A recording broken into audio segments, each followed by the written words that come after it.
Alright, hello everyone, and welcome to my channel. We do educational videos here on this channel.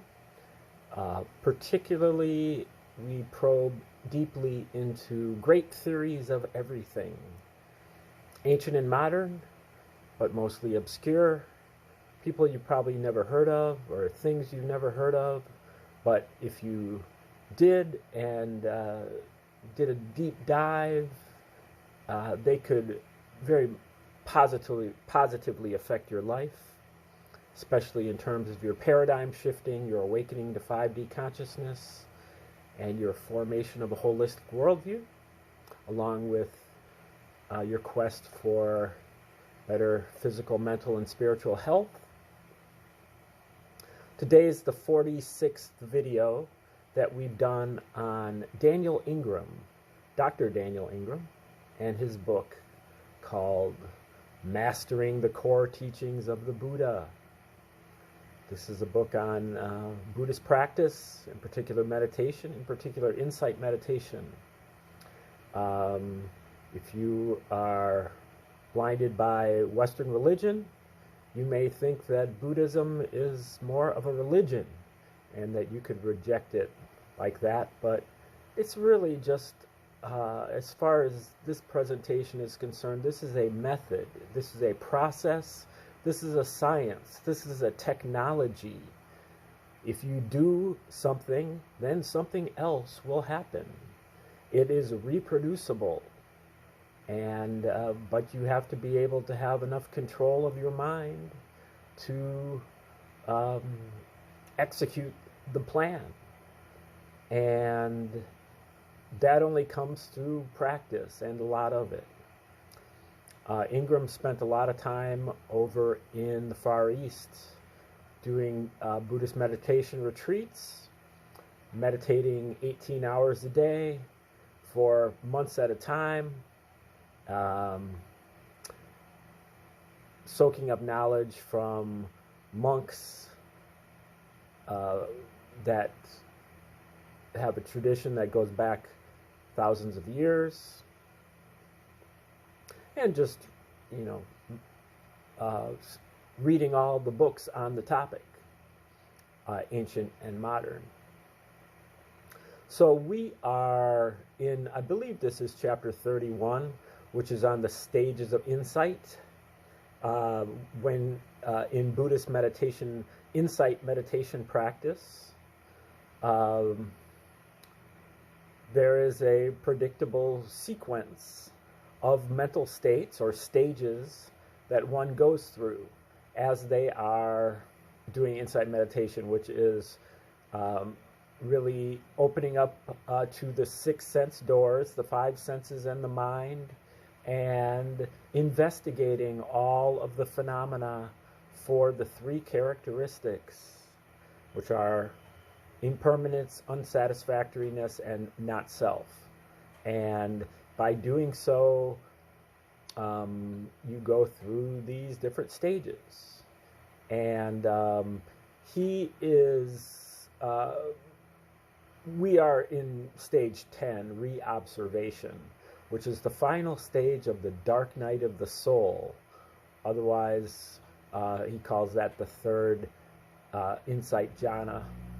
And a jhana is kind of like a trance state. It's similar to a stage, but more broad, I guess.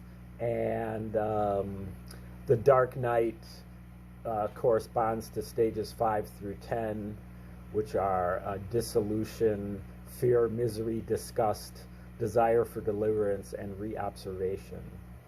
So right now he's talking about dark jhana, which is where he says the mind can spiral down into madness and despair, and on a feedback loop. Okay, so we'll start with Dr. Ingram's words here. If you recognize dark jhana is happening, put the brakes on it right then with everything you have. Seize control. Refuse to lose that control. Find a way to get a grip on yourself. Splash cold water on your face, eat grounding food, exercise or take a walk in nature, take a warm bath, listen to soothing music, sing, dance, play a video game, watch a funny movie or a funny cat video on YouTube. Read the section in part 1 where the Buddha talked about the removal of distracting thoughts and apply those instructions with full force. This is when they really come in handy. Stand with your legs planted firmly on the ground, your hands gripping something like a sink, countertop, or the back of a chair, and figure out where the actual problem is in your body and the space in which you stand. Note physical sensations of restlessness and irritation with precision and bravery. Dark jhana sucks and should be avoided at all costs. Wire your brain in a positive way, not a negative way, and you will do much better. Go into that territory at a bare sensate level that remembers there is space, and you will do much better. Go into it divorced from the senses and lost in the content, and badness will likely result. When people mention touching their own madness on the spiritual path, they are often talking about this stage. This stage can make people feel claustrophobic and tight. If they push to make progress, they can feel that they are just getting more and more tightly wound and are about to snap. If they do nothing, they continue to suffer anyway. The advice here: stick with the process, but don't force it. Pay attention to balancing effort and gentle acceptance. Remember that discretion is the better part of valor. Practicing in moderation as well as maintaining a long-term view can be helpful. Think of practice as a lifelong endeavor, but do just what you can do each day. Stay present-oriented. Walks in nature or places with open, expansive views can help, as can exercise. Reobservation has the power to profoundly purify us, given sufficient commitment to just being willing to sit with it.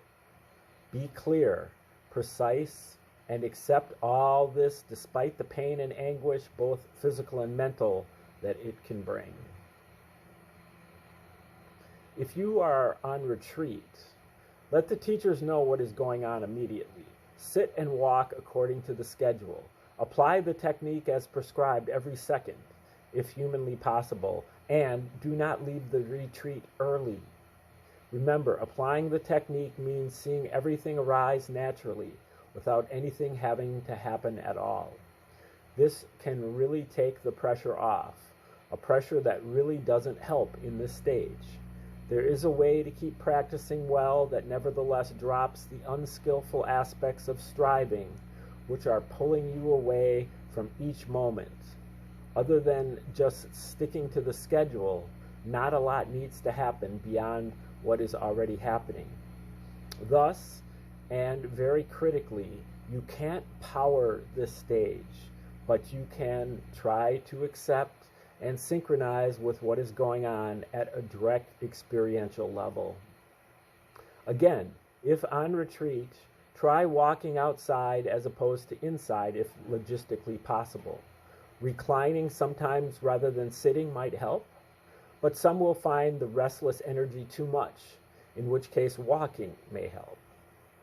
It can seem counterintuitive to keep practicing when things feel so unproductive, unspiritual, unpleasant, and unbearable, but keeping at it in skillful ways builds the wiring that leads to the good stuff that comes in the next stage, even if it feels like it is doing nothing good at all.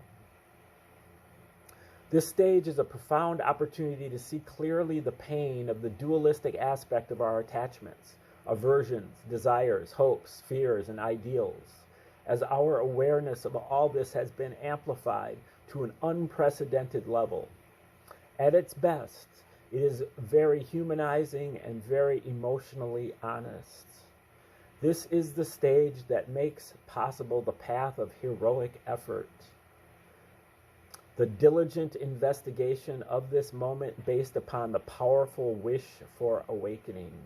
Because at this stage, all the unskillful aspects of this wish are beaten out of the meditator with a force equal to the suffering caused by them.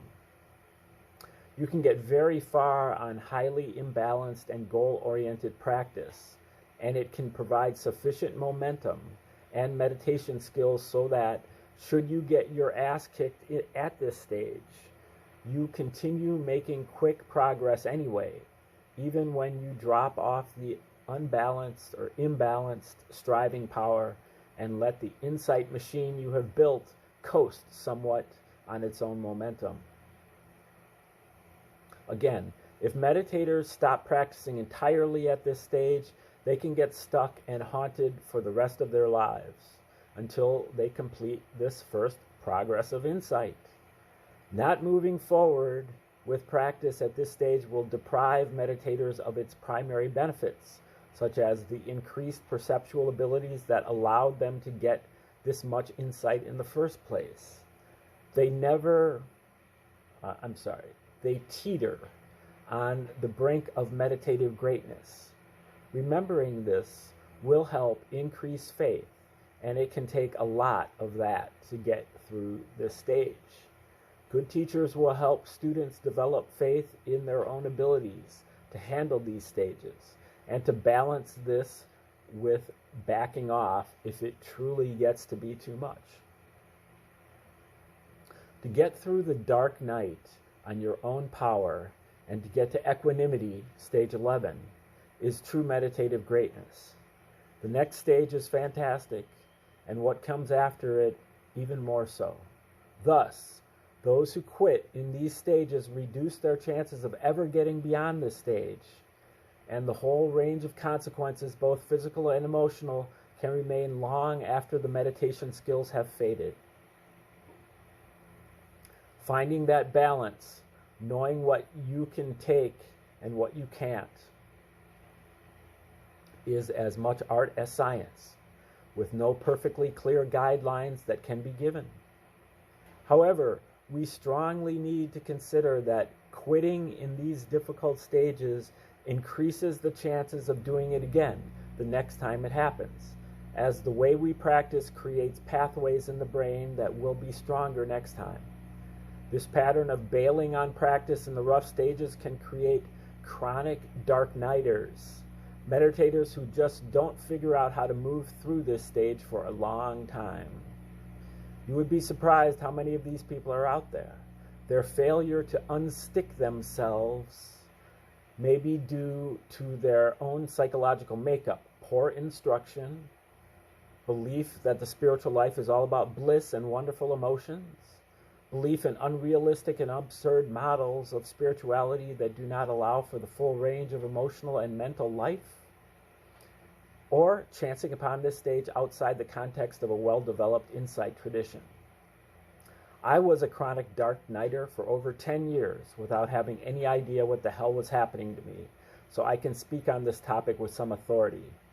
Further, I have gone through numerous other dark nights at the higher stages of awakening and have come across the same issues again and again. Being stuck in the dark night can manifest as anything from chronic mild depression and free-floating anxiety to serious delusional paranoia and other classic mental illnesses, such as narcissism and delusions of grandeur, which I'm sure you recognize at points in this book, parts that were written likely in this phase.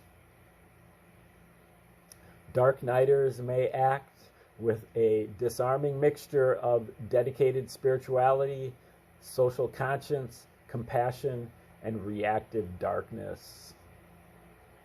I mentioned that the arising and passing away stage could impart a bit of the inspirational, radical religious leader quality to those with such tendencies. For those same individuals, reobservation can sometimes lend a bit of a paranoid, apocalyptic cult leader quality to them, a confused whirlwind of powerful inspiration and frantic desperation. Just because someone has borderline or antisocial personality disorder doesn't mean they can't make progress in insight. And when they hit these stages, it can get wild. In fact, this basic pattern of the arising and passing stage happening to a psychopath, leading to a cult following, and then mass suicidal crash when they inevitably hit reobservation, is seen again and again in history and is perfectly explanatory of this otherwise perplexing phenomenon. Same goes for suicide bombers and militant recent converts in general. We may all have our own neurotic tendencies that come out when we are under stress. But if you feel that you are really losing it, get help, particularly from those who know this territory firsthand and are willing to talk honestly about it.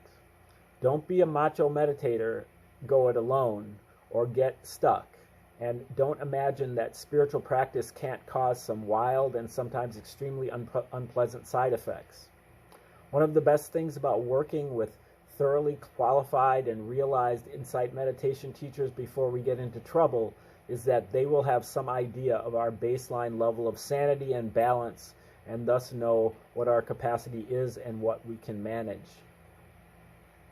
That said, I suspect that both the mushroom factor and the Dharma culture of jet-set teachers popping in and out of our lives with little chance for students to have meaningful contact with them off retreat contributes to the significant number of dark nighters out there. I suspect that there are fewer problems with chronic dark nighters in traditions in which the maps outlining what can happen are well known, and in which there are teachers who are accessible and honest about their humanity and the varied landscapes of the spiritual terrain. Naming and normalizing these stages can be profoundly empowering to those going through them in order to find and master their own meditative power. On the other hand, genuine mental illness or unrelated emotional and psychological difficulties can show up in people's lives. Blaming it all on the dark night may not always be accurate or helpful, though if you have recently crossed the arising and passing stage but have not completed an insight cycle or gotten into the next stage, equanimity, there is going to be some dark night component mixed in with whatever else is going on. Meditation traditions tend to attract what can seem like more than their fair share of the spiritual, emotional, and psychological equivalents of the walking wounded.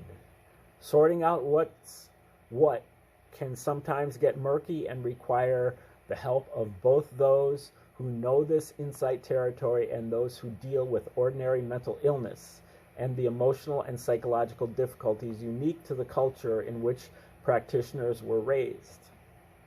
The best guide would be familiar with both realms. I have an awakened friend who has found it very useful to take medication to treat his very real bipolar disorder. There is something very down-to-earth and realistic about that. These practices won't save us from our biology. They merely reveal something in the relationship to it. On the other hand, there are those of us who are so deeply indoctrinated by the models of working through our dark stuff that whenever it comes up, we turn to psychotherapy or a whole host of other ways of getting our issues to resolve or go away. This view implies false solidity and an exaggerated importance being given to these things, making it very hard to see the true nature of the sensations that make them up. The trap here is that we turn a basic crisis of fundamental identity into a witch hunt for the specific parts of our lives we imagine are to blame for our feeling such dissatisfaction with our basic experience. If someone has gotten to this level of practice, no amount of tinkering with the circumstances or issues in their life will ever solve the core perceptual issue. That doesn't mean that some of the dissatisfaction with specific aspects of our lives are not valid. Quite often it is. However, these relative issues can get conflated with a far deeper issue, that of what we really are and are not. And until this cycle of insight has been completed, this conflation tends to cause us to greatly exaggerate our criticisms of those things in our lives that could actually stand improvement and work. Learning this lesson can be very hard for some people, and the dark irony is that we may wreck our relationships, careers, and finances, as well as emotional and physical health, trying to get away from our own high level of insight into the true nature of reality. It can also make us have strong reactions to our meditation teachers and Dharma friends, either being very dissatisfied with them or demanding that they somehow save us, or more likely both. Until we are willing to work on a more direct sensate level, there is no limit to the amount of angst and negativity we can project onto our world. I've seen this play out again and again in myself and in the lives of my Dharma companions. The strange volatility that can be created by dark night amplified reactive attachment disorders can be a very ugly business. My advice, if careful analysis of your insight practice leads you to the conclusion that you are in reobservation, resolve that you will not wreck your life through excessive negativity. Resolve this repeatedly and intensely. Follow your heart as best as you can, but try to spare yourself and the world from as much needless pain as possible. Through sheer force of will, and with the assistance of whatever skillful supports you can connect with, keep it together until you are willing to face your sensate world directly and without anesthesia or armor. I have seen what happens when people do otherwise, and have concluded that, in general, things go badly when people do not follow this advice, though some unexpected good in the form of learning the hard way can and does come from such situations. The framework of the three trainings and the three types of suffering that are found within each of their scopes can be very helpful here as well. Since most of us are generally not used to facing fundamental identity crises, which is the basic issue in reobservation, we are not familiar with the misery of fundamental suffering. Being unfamiliar with that misery, we are likely to conclude that it is produced by the specifics of our ordinary world and personal circumstances. However, if we have gotten to reobservation, that is, if we have found these techniques to be effective, we need to have faith that the remaining advice may be of value to fulfill this part of the experiment. If we are in reobservation, the task that confronts us is to tease out the fundamental suffering we now know all too well from the specific problems of our lives in an ordinary sense. Remember the 5 spiritual faculties? Remember balancing faith and wisdom? This is one phase of practice where when you get to see what that truly means, as it will test both. This advice to at least partially decouple our felt sense of suffering from our ordinary circumstances may sound dangerous, heartless, or bizarre to some people. It is a valid criticism. In an ideal world, we would not have to go around second-guessing ourselves and the sources of our misery in the specific way that I advocate here. In an ideal world, we would really have our psychological trip together, be able to stay with the practice during these stages, and thus cross quickly through the dark night and finish this practice cycle. It can be done. We are not always ideal practitioners, and thus the dark night often causes the problems mentioned previously that need to be addressed. My solutions to what happens when we cannot or will not do insight practices in the face of the dark night are also not ideal. However, the outcomes are likely to be much healthier in the short and long term than those that come from simply allowing unrestrained dark night bleed through, which often occurs in the absence of solid and sufficient training in morality. Strangely, I have concluded that simply practicing is often much easier than trying to stop dark night bleed through, if we are willing to just try it, though it can often seem otherwise. The old kindergarten evaluation, follows instructions, plays well with others, is still a valuable standard in the dark night. While in the dark night, not restraining negativity and reactivity that issue from our thoughts, speech, and physical actions is a bit like getting stinking drunk and then driving in heavy traffic rather than just sitting down and waiting to sober up. Not continuing to do insight practices in this stage is like going into surgery, getting an incision, getting the surgery, and then having the surgeon leave you with a large open incision. Until you get that wound closed, you're basically screwed, no matter how anyone might try to comfort you. In this case, you are both the surgeon and the patient. Face the wound and close it up. You have the necessary skills as you have gotten this far. Use them. The procedure is almost done. There are also those who try to investigate the true nature of their psychological demons and life issues, but get so fixated on using insight to make them go away that they fail to hold these things in perspective. This subtle but common corruption of insight practices turns practice into another form of aversion, escape, or denial rather than a path to awakening. Drawing from the agendas of mostly psychology and confused morality, in which there is concern for the specific thoughts and feelings that make up our experience, we fail to make progress in insight, whose agenda is simply to see the true nature of all sensations as they are. Both are important, but it is a question of timing. I have concluded that, with very rare and fleeting exceptions, 95% of the sensations that make up our experience are really no problem at all, even in the difficult stages. But seeing this clearly is not always easy. When we fixate on very painful or very pleasant sensations, we can easily miss the fact that most of our reality is likely made up of sensations that are no big deal, and thus we miss many great opportunities for easy insights.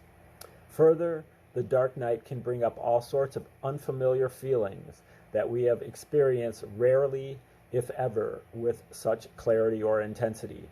This has the effect of busting attempts at spiritual bypassing, as the dark night is basically the exact opposite of spiritual bypassing. We are in it, deep into it, facing our darkest and most challenging stuff. However, until we get used to these feelings, they can frighten us and make us reactive because of our lack of familiarity with them, even if they are not actually that strongly unpleasant at a sensate level. What compounds our misery is the mental content we tend to kick up in response to sensations. Often the stories we make up and then tell ourselves about why these difficulties are happening and what it all means exacerbate the problem they were intended to solve. There are multiple ways to reframe the meaning of these occurrences that might make them more bearable and point to solutions that are more likely to work, particularly learning to reframe them in terms of these insight maps and the three characteristics, which is why they can be so valuable. It is not that the insight maps are the be-all and end-all of meaning, as they obviously aren't. However, focusing entirely on the psychological end of our work without also focusing on the underlying insight process is a common trap that typically doesn't go as well as the dual approach that keeps making progress on the insight front also. I highly recommend using physical sensations as the objects of inquiry during the dark night whenever possible, such as those of the breath with particular attention to the fact that these sensations occur in space. Diving into emotional content, even with the intention of investigating it, can sometimes be a very hard way to go. Remember, whether we gain insight through investigating physical or mental objects is completely irrelevant. Insight is insight. Whenever possible, choose objects for investigation by which you won't easily get caught. The best thing about reality, particularly in the dark night, is that you only have to deal with one little flickering sensation in space at a time. Staying on that sensate level when doing insight practices is an unusually good idea. Pay attention to what is right in front of you, but keep your attention open. Using physical objects allows you to investigate how much physical pain you are actually in. Does reality seem totally horrible? Notice how much of it is actually excruciatingly painful. If it is not that painful, why do you think it's horrible? Investigate that carefully in your body so as to notice exactly where the pain is and also exactly where it is not. Open your eyes and notice the space you are sitting in. Are you in a safe place? No gunfire nearby?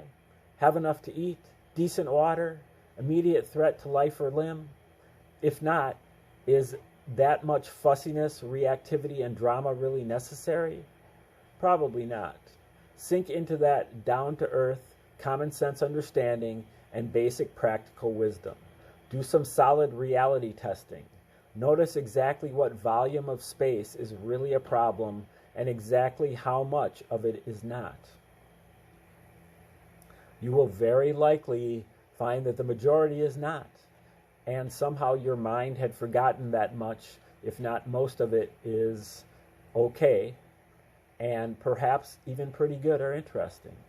Then get back to a detailed but open, wide, all-embracing, moment-to-moment sensate investigation. Scary stuff said. There are people who breeze straight from the arising and passing away through the whole of the dark night in as little as few easy minutes or hours and hardly notice it at all. So don't let my descriptions of what can happen script you into imaging that the dark night has to be a major suffering event. It absolutely does not. These descriptions of what can occur are merely there to help those who do encounter these sorts of problems to realize that these things do occur and can be skillfully addressed. There is no medal awarded for having a tough time in the dark night or for staying in it for longer than necessary, much to my dismay. Okay, we're going to stop right there, and we will come back to this same spot tomorrow.